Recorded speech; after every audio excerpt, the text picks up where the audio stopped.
পুরে ছারখার করে দিল রেজওয়ানের স্বপ্নের বাড়ি। বাংলাদেশের সাথে এমন হার কোনোভাবেই মেনে নিতে পারলেন না পাকিস্তানের ভক্ত সমর্থকরা।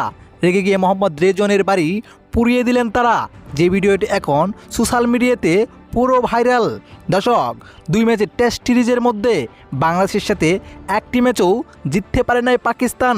এক কথায় বাংলাদেশ থেকে বাংলা ওয়াশ হয়েই দেশে ফিরতে যাচ্ছে পাকিস্তান দল। এদিকে পাকিস্তানের এমন হার কোনোভাবে মেনে নিতে পারছেন না পাকিস্তানের ভক্ত সমর্থকরা। তাদেরকে প্রশ্ন করা হলে তারা উত্তরে বলে, আমাদের আবেগ নিয়ে খেলেছে পাকিস্তানের ক্রিকেটাররা। বাংলাদেশের সাথে এভাবে হারবে এটা আমাদের স্বপ্নের বাহিরে ছিল।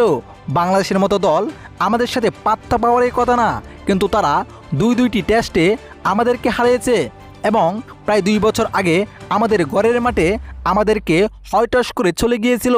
তখনও আমরা কিছু বলি নাই, কিন্তু এইবার আমাদের আর সহ্য হচ্ছে না, তাই আমরা এমনটা করেছি। দর্শক, রেজওয়ানের স্বপ্নের বাড়ি পুরে ছারখার করে দিয়েছে ভক্ত সমর্থকরা। এটা আসলেই দুঃখজনক, তবে তাদের কর্মের ফল পাচ্ছে এটাই ধারণা পাকিস্তানের ভক্ত সমর্থকদের। দর্শক, এমন কাণ্ড আপনি কিভাবে দেখছেন? এটি কি ভক্ত সমর্থকদের উচিত হয়েছে নাকি ঠিকই হয়েছে? অবশ্যই আপনার মতামতটি আমাদের ভিডিওর কমেন্ট বক্সে জানাতে ভুলবেন না। ধন্যবাদ।